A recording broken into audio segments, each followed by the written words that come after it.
2006 থেকে টানা 4 বিশ্বকাপে শিরোপা গেছে ইউরোপে। না হলে বিশ্বকাপ ট্রফির লড়াইয়ে একসময় শিয়ানে শিয়ানে লড়াই হতো ইউরোপ আর লাতিন আমেরিকার মধ্যে। এখন পর্যন্ত 21টি বিশ্বকাপ সমাপ্ত হয়েছে, যেখানে 12 বার জিতেছে ইউরোপের দলগুলো, 9 বার দক্ষিণ আমেরিকা। এটা প্রায় নিশ্চিত এবারও বিশ্বকাপ ঘরে তুলবে ইউরোপ নয়তো দক্ষিণ আমেরিকার কোনো দল। কিন্তু বিশ্বকাপে তো অংশ নেয় সবগুলো মহাদেশের 32টি দল। কেবল ইউরোপ আর দক্ষিণ আমেরিকা কেন পারে, বাকি মহাদেশগুলো কেন পাচ্ছে না? এশিয়ার প্রতিনিধি হিসেবে আমরাও তো প্রত্যাশা করতে পারি একদিন এশিয়ার কোনো দেশ জিতবে বিশ্বকাপে। আর কতকাল সেই হাজার হাজার মাইল সুদূরের ব্রাজিল আর্জেন্টিনাকে নিয়ে গলা ফাটাবে এশিয়ার বেশিরভাগ দেশ?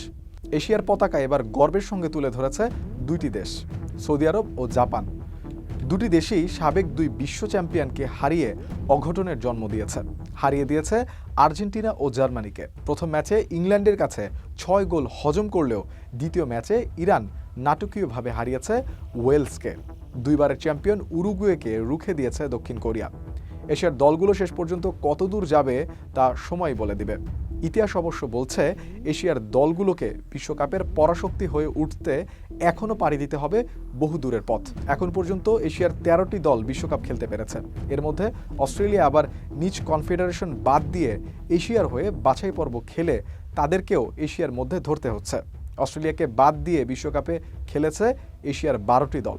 এর মধ্যে সেরা সাফল্য দক্ষিণ কোরিয়ার।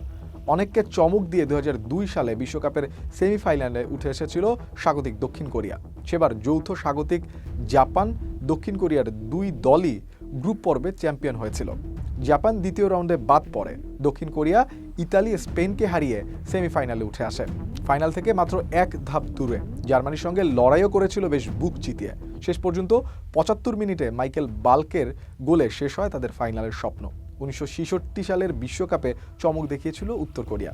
প্রথমবার বিশ্বকাপ খেলতে এসেই তারা চলে গিয়েছিল কোয়ার্টার ফাইনালে। তখন অবশ্য গ্রুপ পর্ব পেরোলেই ছিল কোয়ার্টার ফাইনাল। বিশ্বকাপে এশিয়ার দলগুলোর মধ্যে দক্ষিণ কোরিয়ায় রেকর্ড করেছিল সবচেয়ে ভালো। সর্বোচ্চ 11 বার বিশ্বকাপ খেলেছে তারা। এরপর আছে জাপান, তারা বিশ্বকাপ খেলেছে 7 বার, 3 বার খেলেছে দ্বিতীয় রাউন্ডে। গতবার তো বেলজিয়ামের সঙ্গে 2-0 গোলে এগিয়ে গিয়েছিল তারা। পাল্টা আক্রমণে জমে ওঠা ম্যাচটায় শেষ পর্যন্ত 93 মিনিটে গোল খেয়ে 3-2 হেরে যায় জাপান। 6 বার করে বিশ্বকাপ খেলেছেন ইরান ও সৌদি আরবও। 1994 বিশ্বকাপে দ্বিতীয় রাউন্ডে উঠেছিল সৌদিরা। এবারও তাদের সামনে পরের রাউন্ডে যাওয়ার হাতছানি। ইরান কখনো কখনো প্রথম রাউন্ডের বাধা পেরোতে পারেনি। এছাড়া ইন্দোনেশিয়া, ইসরায়েল, কুয়েত, ইরাক, আরব আমিরাত, চীন ও এবারের আসরে স্বাগতিক হিসেবে খেলছে কাতার। এরা সবাই একটি করে বিশ্বকাপ খেলেছে। বিশ্বকাপে অংশ নেয় এশিয়ার 12টি দলের মধ্যে মাত্র 5টি দলের আছে অন্তত একটি হলেও জয়ের অভিজ্ঞতা। সর্বোচ্চ 6টি করে ম্যাচ জিতেছে জাপান ও দক্ষিণ কোরিয়া। সৌদি আরব 4টি, ইরান 2টি, উত্তর কোরিয়া 1টি। এশিয়ার কথা এলে বাংলাদেশের প্রসঙ্গও আছে, তবে সে লজ্জার রেকর্ড না তোলাই ভালো। 10 বার বাছাই পর্বে অংশ নিয়েও শুরুতেই গোত্তা খেয়েছে বাংলাদেশ। বাছাই পর্বে 58 ম্যাচ খেলে 10টি জিততে পেরেছি আমরা।